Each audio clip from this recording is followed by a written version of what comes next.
আমাদের কাছে সয়াবিন সম্পর্কে যে তথ্যটা আছে যে বোতলজাত সয়াবিন তেল যেটি বোতলজাত মানে হলো বোতলের গায়ে তো মূল্য তালিকা নির্দেশিত থাকে, তো বোতল বিক্রি করলে মূল্যের হেরফের ঘটানোর কোনো সুযোগ নাই। তো বোতলজাত সয়াবিনের সরবরাহ একটু কম আছে, আবার খোলা সয়াবিন পর্যাপ্ত আছে, যেটি হয়তো নির্ধারিত মূল্য থেকে অল্প কিছু বেশি মূল্যে বিক্রয় হচ্ছে। তো এই ব্যাপারটি আমরা নজরে রেখেছি এবং এই বিষয়ে আমরা যথাযথ পদক্ষেপ নেব। এটা খুবই ইম্পর্ট্যান্ট যে আমরা যেন স্পেকুলেশন দ্বারা মূল্যস্ফীতি না ঘটাই।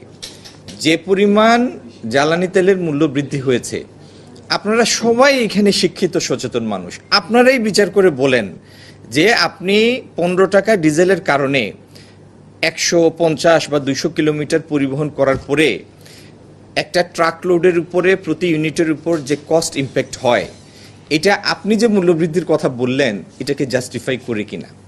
যদি না করে থাকে তাহলে আমরা বাজার যেন নেতিবাচকভাবে ভুল পথে প্রভাবিত না হয়, এটা যার যার জায়গা থেকে আমাদের এই দায়িত্বটা পালন করতে হবে। আপনারাও আপনাদের জায়গা থেকে, আমরাও সরকার হিসাবে, অভিভাবক হিসাবে, ফ্যাসিলিটেটর, রেগুলেটর হিসাবে আমরাও আমাদের যে সমস্ত টুলস আছে সেগুলি প্রপারলি অ্যাপ্লাই করব এবং ইনশাল্লাহ বাজার স্থিতিশীল রাখার জন্য আমাদের দায়িত্ব আমরা পালন করব। দৈনিক আজকের বাংলা .net